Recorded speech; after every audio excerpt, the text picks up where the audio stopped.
à Babylone. Les Israélites devaient attendre jusqu'à qu'ils soient revenus dans le pays de la promesse pour pouvoir chanter ce que Dieu a fait en eux et que cela devienne une réalité par la grâce de Dieu.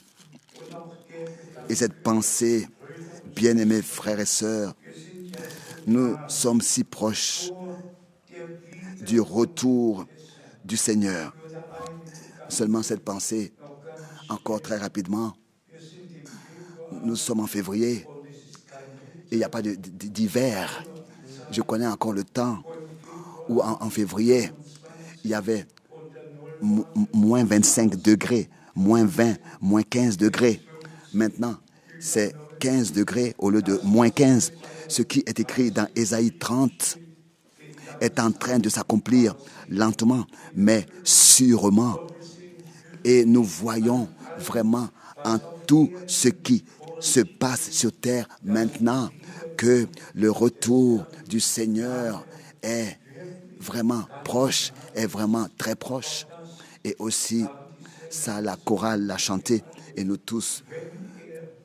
Et si il revenait aujourd'hui, cette pensée m'est venue. Quand nous arrivons à la fin d'une journée et que nous remettons tout au Seigneur, que nous soyons sincères et dire, bien-aimé Seigneur, si tu reviens cette nuit pendant que je dors, que je sois enlevé. Et si nous commençons la journée, le matin, nous pouvons dire au Seigneur, Seigneur, si tu reviens aujourd'hui, que je sois enlevé. Nous tous, nous savons que son retour sera comme l'éclair qui apparaît à l'est et brille jusqu'à l'ouest. Et c'est en Christ que ceux qui se sont endormis ressusciteront premièrement. Que ceux qui se sont endormis en Christ ressusciteront premièrement. Et nous qui sommes restés vivants, nous serons alors transformés et ensemble, avec ceux qui sont ressuscités, nous serons dans la gloire, enlevés. Et que Dieu, justement, nous ait fait cette grâce